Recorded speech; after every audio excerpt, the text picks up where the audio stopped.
Salve, salve meus amigos, sejam muito bem-vindos ao canal @Investindo Sem Embromação. Eu me chamo Thiago e é muito bom estar aqui com vocês. Hoje eu irei falar sobre a medida provisória 1303 de 2025 que visa aumentar a arrecadação do governo federal para o ano de 2026 e, felizmente, foi retirada da pauta da votação na Câmara dos Deputados e caducou, ou seja, perdeu a validade, e também teci alguns comentários sobre o projeto de lei número 1087 de 2025 que corrige a tabela do imposto de renda. Já peço que deem uma força ao canal, se inscrevam, compartilhem os vídeos e ativem o sininho de notificação para serem avisados quando tivermos conteúdo novo neste canal. E hoje a frase motivacional é do Jim Ryan. Motivação é aquilo que te faz começar. Hábito é aquilo que te faz continuar. Pense nisso. Como eu sempre falo, a vida não tem replay. Aproveite cada minuto porque o tempo não volta, mas o que vivemos, ninguém nos tira. Dito isto, vamos ao que interessa sem embromação. A Câmara dos Deputados impôs uma derrota ao governo Lula na noite de quarta-feira, dia 8/10 de 2025, ao deixar perder a validade uma medida provisória que previa o aumento de tributos. A medida provisória 1303 de 2025 tinha como objetivo elevar a arrecadação de tributos para equilibrar as contas públicas no orçamento de 2026.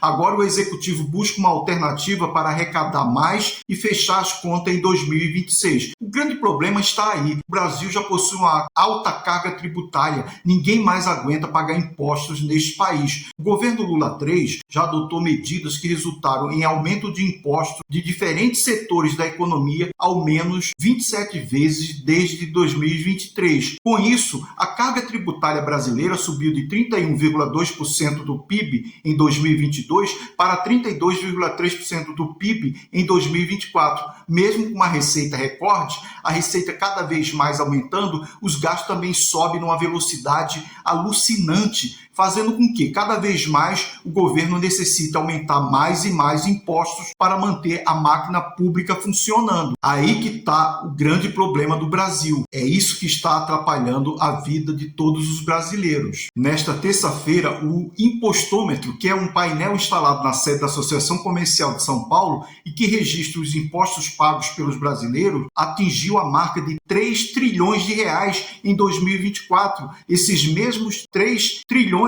só foram atingidos em 1º de novembro. O brasileiro precisou trabalhar de 1º de janeiro até 27 de maio somente para pagar impostos ao Estado, ou seja, alcançamos um dado histórico de trabalhar quase metade de um ano somente para pagar impostos ao Estado. Você imagina o tamanho desse problema e, mais grave ainda, quando olhamos para o que recebemos desse mesmo Estado em segurança, educação e saúde, que é quase nada. O governo está na contramão, quando o mais sensato seria diminuir os gastos públicos. Vejamos um exemplo de sua casa. Se os gastos consomem mais do que você ganha do seu salário, você vai ter que fazer um esforço extraordinário para alterar seu orçamento doméstico, abrindo mão de alguma coisa, senão você vai se endividar, e é exatamente isso que o governo está fazendo. Ao invés de cortar despesas, está se endividando e, como a conta não fecha, cria cada vez mais impostos para a sociedade pagar essa conta. O governo necessita equilibrar a parte fiscal, diminuir despesas e deixá-las dentro de um patamar que não gere mais desequilíbrios. Com isso, a economia vai melhorar. O Banco Central terá condições de baixar a taxa Selic, que é a taxa de juros da economia, que hoje se encontra em 15%, baixando ao longo do tempo com a melhora na nossa economia. Os juros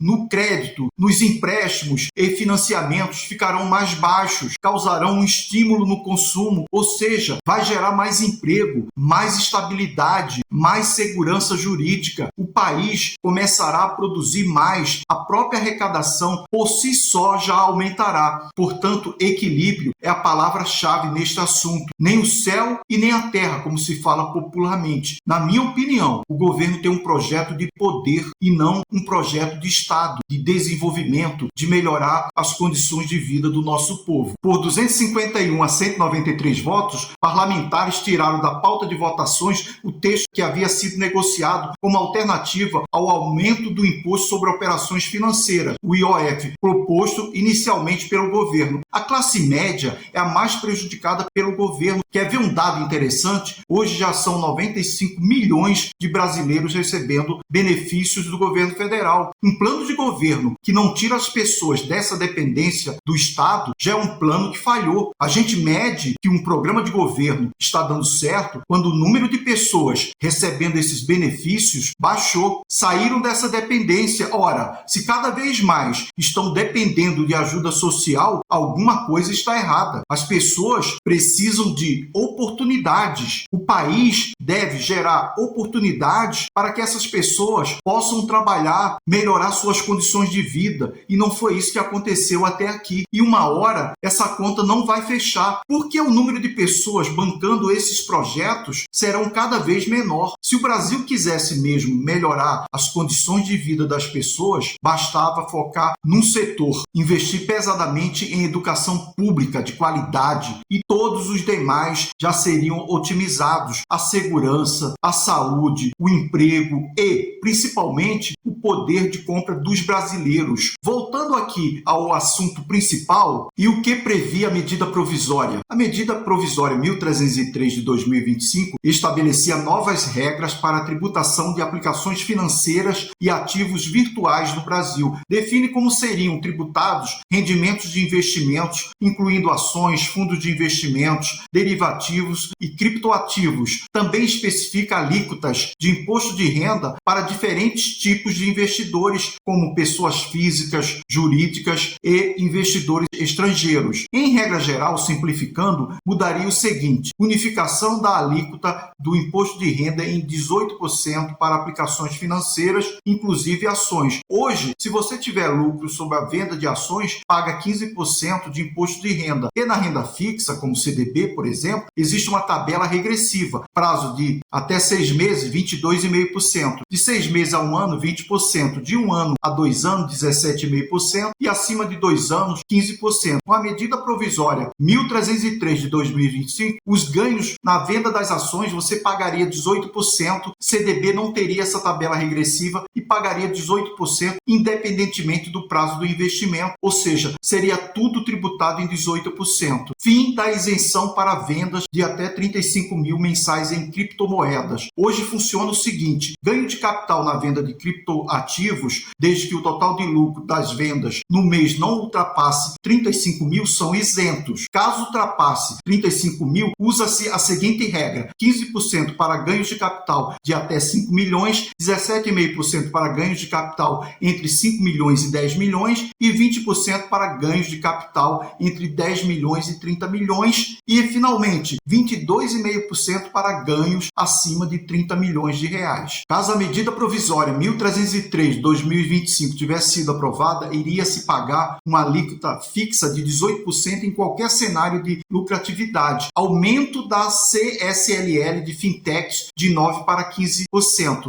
As fintechs são empresas que utilizam inovação tecnológica para oferecer serviços financeiros digitais. Exemplo, Nubank, Mercado Pago, PicPay, PagBank, Stone, entre outras. Elevação do IR sobre JCP, juros sobre capital próprio, de 15% para 18%. O juros sobre capital próprio é uma forma de distribuição de proventos pelas empresas. O mais comum são os acionistas de uma empresa receberem dividendos, que são isentos de imposto de renda, ou juros sobre capital próprio, que desconta-se na fonte o percentual de 15%. Com a medida provisória, o juros sobre capital próprio seria taxado em 18%. Mas, Tiago, por que você falou que os dividendos são isentos e as empresas distribuem, além de dividendos, os juros sobre capital próprio que são taxados? Simples, meus amigos. Existe uma compensação tributária para as empresas na distribuição de juros sobre capital próprio. É isso que acontece. A medida provisória 1303 de 2025 previa ainda a criação de ETF isento com ativos incentivados e equiparação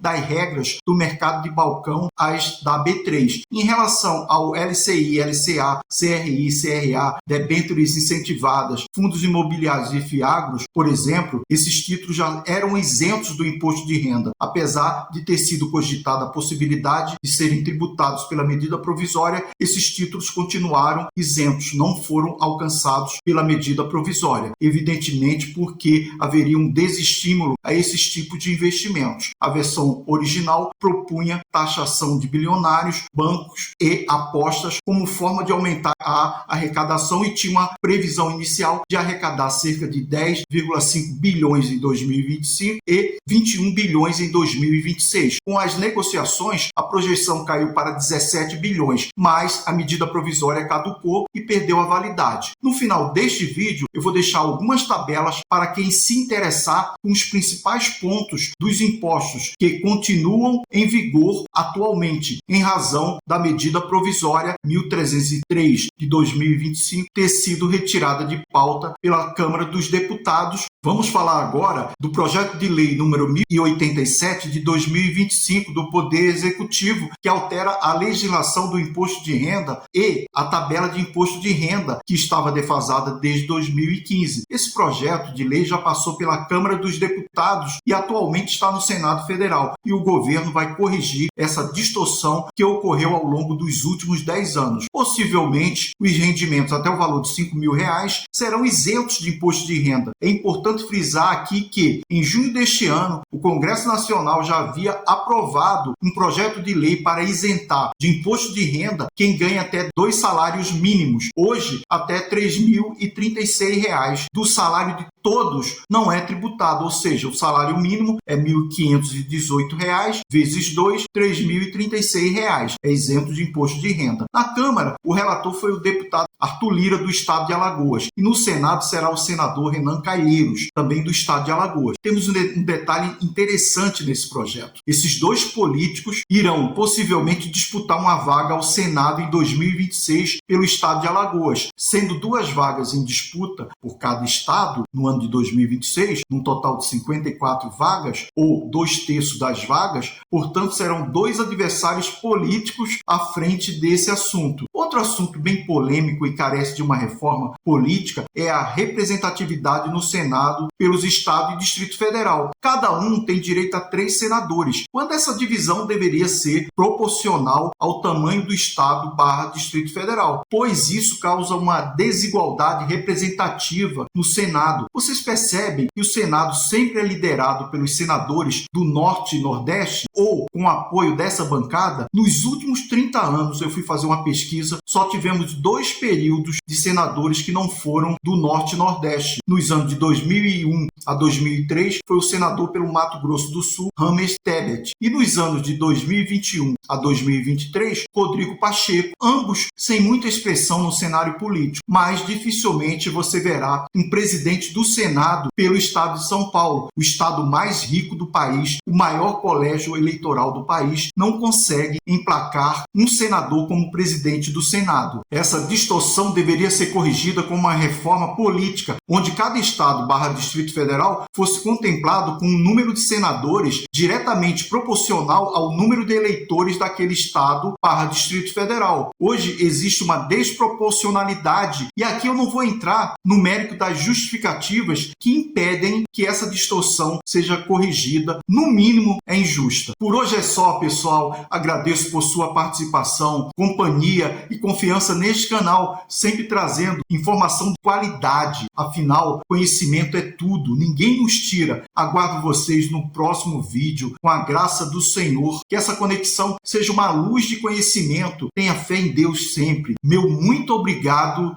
Fui!